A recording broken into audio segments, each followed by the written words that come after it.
चलो आज का टॉपिक क्या है हमारा, मानव पाचन तंत्र। मानव पाचन तंत्र में हम पढ़ेंगे यानी कि पाचन, हमारे शरीर में पाचन कैसे कैसे होता है। ठीक है, तो सबसे पहले पाचन की क्रिया कहाँ से शुरू होती है? मुख से शुरू होती है। कहाँ से शुरू होती है? मुख से। मुख में जो लार होती है वही हमारे पाचन में सहायक होती है। लार में 99% जल तथा 1% एंजाइम पाया जाता है। तो 1% जो एंजाइम रहता है उनमें कौन कौन से एंजाइम होते हैं? लाइसोजाइम, टाइलेंट, डायस्टेज, म्यूलिन। और जो लाइसोजाइम एंजाइम है क्या करता है? भोजन को कीटाणु रहित करता है, यानी कि हमारे भोजन में जो भी हमने भोजन के साथ में जो कीटाणु हुए खाए हैं उनको क्या करता है? उसको नष्ट कर देता है, यानी कि भोजन को कीटाणु रहित बनाता है, कि भोजन में से कीटाणुओं को मार देता है। टाइलेंट एंजाइम क्या कहता है? यह सर्वाधिक मात्रा में निकलता है। क्या होता है? अगर आपसे पूछा जाए लार में सर्वाधिक मात्रा में कौन सा एंजाइम होता है तो टाइलेंट। जो टाइलेंट और डायस्टेज एंजाइम है यह मंड यानी कि स्टार्च को पचाता है, उसको पचाने का कार्य करता है। और म्यूलिन एंजाइम यह भोजन को चिपचिपा बनाता है, जिससे हम ग्रास नली से भोजन को आसानी से हम निगल सकें। क्या कर सकें? निगल सकें। ठीक है, इसके बाद ग्रास नली में, अगर ग्रास नली में पूछा जाए कि पाचन होता है तो ग्रास नली में किसी भी प्रकार का पाचन नहीं होता है, क्योंकि ग्रास नली में कोई भी पाचन ग्रंथियाँ नहीं होती हैं। ठीक है, इसके बाद पाचन के बाद भोजन कहाँ आता है? आमाशय में। कहाँ आता है? आमाशय के। आमाशय में जो भोजन आमाशय में आता है वो किस रूप में आता है? वोलस के रूप में आता है। किस में? वोलस के रूप में आ जाता है। जब वो हमारे शरीर मुँह में जो भोजन जाता है और जब उसको लार में भर जाता है तो जो भोजन वो अधकुचा भोजन है ना, जिससे हमने उसको चबा लिया, तो भोजन तो वो किसका रूप ले लेता है? वोलस का रूप ले लेता है। ठीक है, तो अगर पूछा जाए भोजन का कौन सा प्रकार आमाशय में प्रवेश करता है तो वोलस के रूप में। कौन से रूप में? वोलस के रूप में। ठीक है, फिर आमाशय में ग्रास नली से, तो ग्रास नली में कोई भी प्रकार का पाचन नहीं होता है, क्योंकि इसमें कोई भी पाचन ग्रंथियाँ नहीं पाई जाती हैं। इसके बाद हम पढ़ेंगे आमाशय को। आमाशय है आहार नाल का सबसे चौड़ा भाग होता है। क्या होता है? आमाशय का सबसे चौड़ा भाग होता है, आहार नाल का सबसे चौड़ा भाग होता है। ठीक है, भोजन वोलस के रूप में आता है, यानी कि जो हमारे मुख से ग्रास नली से होती है जो भोजन आया, किसके रूप में आया? वोलस के रूप में। ठीक है, तो वोलस के रूप में हमारे जो आमाशय है 3 भागों में बटा होता है। कितने भागों में? 3 भागों में बटा होता है, कार्डियक, फंडिक और पाइलोरिक। कार्डियक, फंडिक, पाइलोरिक में बटा होता है। ठीक है, आमाशय के कितने भाग होते हैं? 3, कार्डियक, फंडिक और पाइलोरिक। ठीक है, जो पहला वाला भाग होता है इसको क्या बोलते हैं? कार्डियक। बीच वाला भाग फंडिक, और जो नीचे वाला भाग है उसको क्या बोलते हैं? पाइलोरिक। ठीक है, अब जो कार्डियक भाग से HCl निकलता है, क्या निकलता है? HCl, जिसका क्या बोलते हैं? हाइड्रोक्लोरिक अम्ल। यह भोजन को क्या बनाता है? अम्लीय बनाता है। कैसा बनाता है? अम्लीय। भोजन को अम्लीय बना देता है, और साथ में क्या कहता है? भोजन को कीटाणु रहित भी बनाता है। जो हमारे लार में जो लाइसोजाइम एंजाइम था, कुछ कीटाणु जैसे रह गए हों तो वो उसको सफाया कौन करता है उनका? यानी कि HCl, यानी कि अम्ल यानी कि ये क्या है? एक प्रकार का अम्ल। तो कार्डियक भाग में हाइड्रोक्लोरिक अम्ल होता है, ये भोजन को अम्लीय बनाता है और भोजन को कीटाणु रहित भी करता है। इसके बाद होता है, क्या आता है? फंडिक। फंडिक हमारे शरीर का बीच वाला भाग है। यह है, इसमें रूजी यानी कि कांटेनुमा संरचना पाई जाती है, जिसे हम रूजी कहते हैं। यह भोजन को 3 से 5 घंटे रोक कर रखता है। कितना? 3 से 5 घंटे रोक कर रखता है। यह रूजी कांटेनुमा संरचना होती है, और जब हमको भूख लगती है यही रूजी का होता है खड़ी हो जाती है, जिससे हमें चुभन होने लगती है, जिससे हमें भूख का एहसास होता है। ठीक है, इसके बाद आता है आमाशय का तीसरा भाग, पाइलोरिक। क्या आता है? पाइलोरिक। पाइलोरिक भाग में कौन सी ग्रंथियाँ होती हैं? जठर ग्रंथियाँ होती हैं। जठर ग्रंथियों से जठर रस निकलता है, और इस जठर रस में कुछ एंजाइम पाए जाते हैं। 2 प्रकार के एंजाइम होते हैं। कौन कौन से? रेनिन और पेप्सिन। रेनिन एंजाइम क्या करता है? दूध से दही बनाता है, यानी कि दूध को दही में कन्वर्ट करता है, और साथ साथ में दूध में कैसीन नामक प्रोटीन होता है, उसको भी पचाने में सहायता करता है। इसके बाद पेप्सिन एंजाइम क्या करता है? प्रोटीन को पेप्टोन में तोड़ता है। प्रोटीन को किस में तोड़ता है? पेप्टोन में तोड़ता है। और प्रोटीन को पचने की शुरुआत कहाँ होती? आमाशय। आमाशय के कौन से भाग में? पाइलोरिक भाग में। प्रोटीन है ना, वो पचना स्टार्ट हो जाता है। ठीक है, इसके बाद जब भोजन आमाशय से छोटी आंत में निकलता है, जैसे ही आमाशय से भोजन किस में आएगा, छोटी आंत में आ जाएगा। तो जो आमाशय से जो भोजन निकलेगा अब वो किसका रूप ले लेगा, कायम का रूप। किसका, कायम का रूप। जब भोजन बड़ी आंत आमाशय से छोटी आंत में जाता है तो कायम का रूप ले लेता है। किसका, कायम का रूप ले लेता है। तो छोटी आंत में जब भी भोजन आएगा तो किस रूप में आएगा, कायम के रूप में आएगा। ठीक है। अब छोटी आंत है ना, इसके 3 भाग होते हैं। कितने भाग होते हैं, 3 भाग होते हैं। यह आहार नाल का सबसे लंबा भाग है।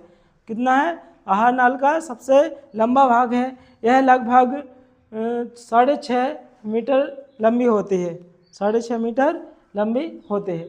अब इसके बाद छोटी आंत के 3 भाग होते हैं, डेड्यूनम, जेजुनम, इलियम, जिसे हम डीजीआई से याद कर सकते हैं, डेड्यूनम, जेजुनम, इलियम। ठीक है। और डेड्यूनम भाग जिसको क्या बोलते हैं, ग्रहणी नाम से भी जानते हैं। ये क्या है, हमारी छोटी आंत का पहला भाग है, ग्रहणी। और यह है, इसमें अगर आपसे पाचन की बात पूछी जाए कि पाचन होता है कि नहीं होता है, तो छोटी आंत के डेड्यूनम या ग्रहणी में कोई भी पाचन नहीं होता, क्योंकि इसमें कोई भी एंजाइम नहीं निकलता है।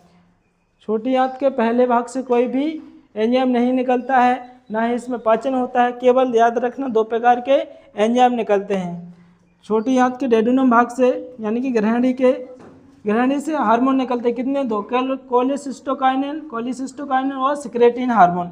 कोलिसिस्टोकाइनिन क्या कहता है, पित्ताशय, जो पित्ताशय होता है इसमें पित्तरस होता है, इसको निकालने के लिए उत्तेजित करता है। कौन, कोलिसिस्टोकाइनिन। और जो पित्तरस बनता कहाँ है, लीवर यानी कि यकृत में। जो पित्तरस बना होता है कहाँ, लीवर यानी कि यकृत में बना होता है। और इस इधर से बन करके कहाँ जमा हो जाता है, पित्ताशय में। अगर क्वेश्चन आ जाता है कि जो पित्तरस का काम क्या है, यानी कि पित्ताशय का काम क्या है, पित्तरस कहाँ स्टोर होता है, तो पित्ताशय में होता है। ठीक है। पित्तरस का निर्माण कहाँ होता है, लीवर यानी कि यकृत में, लेकिन पित्तरस जमा कहाँ होता है, पित्ताशय में। और जैसे ही कोलिसिस्टोकाइनिन जो हार्मोन क्या कहता है, इसको उत्तेजित करता है, इसको निकालने के लिए आदेश देता है, तो यह छोटी आंत में छोड़ देता है। और यह क्या कहता है, पित्तरस यह भोजन को क्षारीय बनाता है। कैसा बनाता है, क्षारीय। क्योंकि अब छोटी आंत में भोजन पहुंच गया तो छोटी आंत कहती है हम अम्लीय भोजन को नहीं पचाएंगे। तो जो कोलिसिस्टोकाइनिन है पित्तरस निकालने के लिए उत्तेजित करता है पित्ताशय को, तो पित्तरस निकलेगा, छोटी आंत के ग्रहणी भाग में आएगा। और भोजन पहले से हमारे आमाशय में कैसा हो गया था, अम्लीय हो गया था, तो उसको क्या बना देता है, क्षारीय कर देता है। ठीक है। फिर इसके बाद दूसरा हार्मोन होता है सिक्रेटिन हार्मोन। सिक्रेटिन हार्मोन जिसको हम अग्नाशयी रस बोलते हैं, यह अग्नाशय से अग्नाशयी रस निकालने के लिए उत्तेजित करता है। जो हमारी छोटी आंत में सिक्रेटिन हार्मोन होता है, यह अग्नाशय से अग्नाशयी रस निकालने के लिए उत्तेजित करता है। जो अग्नाशय रस होता है इसमें 3 प्रकार के एंजाइम पाए जाते हैं, ट्रिप्सिन, एमाइलेज और लाइपेज। ट्रिप्सिन एंजाइम क्या कहता है, पेप्टोन को पेप्टाइड में तोड़ता है। ठीक है। जो पेप्सिन एंजाइम था जो आमाशय के जठर ग्रंथियों से निकला था, यह क्या करता था, प्रोटीन को पेप्टोन में तोड़ देता था। अब यह ट्रिप्सिन एंजाइम पेप्टोन को पेप्टाइड में तोड़ देता है। इसके बाद एमाइलेज यानी कि मंड यानी स्टार्च को शर्करा में बदलता है। इसके बाद लाइपेज वसा को ग्लिसरॉल या वसीय अम्ल में तोड़ देता है। ठीक है। इसके बाद भोजन कहाँ आता है, जेजुनम भाग में। छोटी आंत के जेजुनम भाग में यह दूसरा वाला भाग होता है। इसमें कोई भी पाचन नहीं होता है और इसमें क्या करते हैं, इसमें भोजन रुकने का कार्य करता है, यानी कि इसमें थोड़ी टाइम के लिए भोजन रुकता है। ठीक है। और जो डेड्यूनम के बाद जेजुनम भाग आता है, इसमें किसी भी प्रकार का पाचन नहीं होता है, बस भोजन स्टोर होता है, थोड़ी टाइम के लिए रुकता है। इसके बाद छोटी आंत का तीसरा भाग कौन सा, इलियम। कौन सा, इलियम। इलियम में पाचन भी होता है और अवशोषण भी होता है। और सबसे ज़्यादा पाचन या सबसे ज़्यादा अवशोषण पूछा जाए तो छोटी आंत के तीसरे भाग में होता है। किसमें होता है, तीसरे भाग में होता है। अब इलियम में जो पाचन भी होते हैं, अवशोषण भी होते हैं। इलियम में एंजाइम निकलते हैं, कितने प्रकार के, 5 प्रकार के एंजाइम निकलते हैं, लाइपेज, एरेप्सिन, माल्टेज, सुक्रेज और लैक्टेज। एरेप्सिन एंजाइम क्या कहते हैं, प्रोटीन के जो पेप्टाइड भाग है, जो इधर ट्रिप्सिन एंजाइम से पेप्टोन से किसमें टूट गया था, प्रोटीन पेप्टाइड में टूट गया था। तो यह क्या कहता है, पेप्टाइड को अमीनो अम्ल में तोड़ता है। तो प्रोटीन का जो रूप है पेप्टाइड, इसको किस में तोड़ता है, अमीनो अम्ल में तोड़ता है। ठीक है। और यहीं पर क्या हो जाता है, प्रोटीन का पाचन हो जाता है। इसके बाद माल्टेज माल्टोज को पचाता है। किसको, माल्टोज को पचाता है। और ये हमने लाइपेज बता ही दिया, लाइपेज वसा या ग्लिसरॉल तथा वसीय अम्ल में बदल देता है, वसा को ग्लिसरॉल तथा वसीय अम्ल में तोड़ देता है। रेप्सिन प्रोटीन के पेप्टाइड को अमीनो अम्ल में तोड़ देता है। माल्टेज माल्टोज को पचाता है। सुक्रेज सुक्रोज यानी कि चीनी को पचाता है। लैक्टेज लैक्टोज को पचाता है। किसको? लैक्टोज। ठीक है। इसके बाद इसमें छोटी आंत के जो इलियम भाग होता है, इसमें अंगुली नुमा संरचना पाई जाती है। अंगुली नुमा संरचना पाई जाती है जिसे विलाई कहते हैं। क्या बोलते हैं? विलाई। विलाई में ही सबसे अधिक अवशोषण होता है। अगर पूछा जाए सब जो छोटी आंत के कौन से भाग में सबसे अधिक अवशोषण होता है, तो छोटी आंत के इलियम भाग में। इलियम भाग में भी कहाँ? विलाई, जहाँ अंगुली जैसी संरचना पाई जाती है वहाँ अवशोषण भी होता है और पाचन की क्रिया भी होती है। ठीक है। इसके बाद सबसे ज़्यादा अवशोषण पूछा जाए तो छोटी आंत के विलाई में होता है। ठीक है। इसके बाद जो जैसे ही भोजन छोटी आंत से निकलता है तो किसका रूप ले लेता है? कायल के रूप में ले लेता है। अब छोटी आंत से भोजन कहाँ जाएगा? बड़ी आंत में। तो बड़ी आंत में प्रवेश कौन भोजन का कौन सा भाग, कौन सा प्रकार बड़ी आंत में प्रवेश करेगा? तो कायल। जब मुँह से आमाशय में प्रवेश किया था तो वोलस के रूप में, आमाशय से छोटी आंत में तो कायम के रूप में। अब छोटी आंत से बड़ी आंत में प्रवेश करेगा तो कायल के रूप में। किसके रूप में? कायल के रूप में। अब जैसे ही भोजन छोटी आंत से बड़ी आंत में जाएगा तो यह इस बड़ी आंत के भी 3 भाग होते हैं। कितने भाग? 3 भाग होते हैं। Caecum, colon, rectum. जो सीकम होता है, जो सीकम जो बड़ी आंत का पहला भाग है वो क्या होता है? सीकम। इधर देखो, जैसे ही भोजन छोटी आंत से बड़ी आंत में जाएगा, इधर क्या है? सीकम। सीकम के बाद सीकम में ही अपेंडिक्स होता है। क्या होता है? अपेंडिक्स, यानी कि पत्ती नुमा एक संरचना होती है। ठीक है। यह क्या करता है? सेल्यूलोज का पाचन करता है, यानी कि जो हम घास फूस खाते हैं पेड़ पौधे, तो उसको पचाने का कार्य करता है। यह हमारे शरीर में अपशिष्ट अंग रह गया है। क्या है? अपशिष्ट अंग क्या होता है? जो हमारे शरीर में मौजूद हो लेकिन वह काम ना करे। ठीक है। इसलिए अपेंडिक्स क्या है? एक अपशिष्ट अंग है। यह सेल्यूलोज को पचाता है। इसके बाद सीकम के बाद क्या आएगा? कोलोन। Caecum, colon. कोलोन 4 प्रकार के होते हैं। कौन कौन से?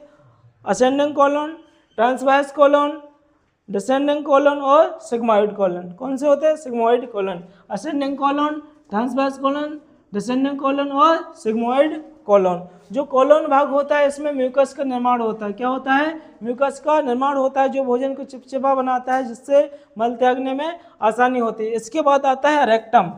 क्या आता है? रेक्टम, जिसको क्या बोलते हैं? मलाशय। यहाँ मल स्टोर होता है। क्या होता है? मल स्टोर, यानी कि अपशिष्ट पदार्थ स्टोर होता है। इसके बाद आता है एनस। एनस यानी कि मल त्याग, जिसके द्वारा हम मल को त्याग करते हैं। और जो पाइल्स और बवासीर नाम की बीमारी है वो इसी एनएस में होती है। इधर गांठनुमा संरचना हो जाती है, जिसे काट करके यानी कि जिस बवासीर का इलाज किया जाता है। कैसे होती है? गांठनुमा संरचना होती है। और एनएस के द्वारा हम मल त्याग की क्रिया कर देते हैं और ये इस प्रकार से हमारा पूरा पाचन तंत्र खत्म हो जाता है।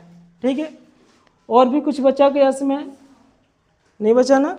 ठीक है। इसके बाद प्रोटीन को और समझ लो। जो प्रोटीन है ना, एक 2 3 4 चरणों में प्रोटीन का पाचन होता है। ठीक है। अब जो शुद्ध प्रोटीन रहता है उसको पेप्टोन में कौन बदलता है? Pepsin enzyme. कौन से? ऊपर एंजाइम लिखे हैं। पेप्सिन एंजाइम प्रोटीन को पेप्टोन में तोड़ता है। और ट्रिप्सिन एंजाइम, जो ट्रिप्सिन एंजाइम है ये पेप्टोन को पेप्टाइड में तोड़ता है। और जो पेप्टाइड को अमीनो अम्ल में कौन तोड़ता है? रेप्सिन। ये क्या है? एंजाइम।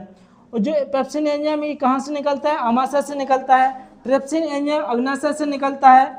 और जो प्रोटीन को पेप्टोन में बदलने की क्रिया कहाँ होती है? आमाशय में होती है। और पेप्टोन को पेप्टाइड में बदलने की क्रिया ग्रहणी भाग में होती है। कहाँ? ग्रहणी में। लेकिन जो ट्रिप्सिन एंजाइम निकलता कहाँ से है? अग्नाशय से। और रेप्सिन एंजाइम इलियम भाग से निकलते हैं। कहाँ से? इलियम भाग से। और यह पेप्टाइड को किस में बदलता है? अमीनो अम्ल में बदलता है और अमीनो अम्ल जाकर पाचन हो जाता है। इस प्रकार से प्रोटीन का पूर्णतः पाचन हो जाता है। प्रोटीन का पूर्णतः पाचन छोटी आंत में होता है। इसके बाद रेक्टम और जो छोटी आंत है इसी में क्या होता है? जल का अवशोषण होता है। जल का अवशोषण। तो जल का अवशोषण केवल बड़ी आंत में जल का अवशोषण होता है, इसमें किसी भी प्रकार का पाचन नहीं होता है। ठीक है। तो इस लेक्चर में इतना ही। अब मिलते हैं अगले लेक्चर में। अगर आप लोगों ने हमारे चैनल को सब्सक्राइब नहीं किया तो सब्सक्राइब जरूर कर लें। मिलते हैं अगले सेशन में, तब तक के लिए जय हिंद दोस्तों।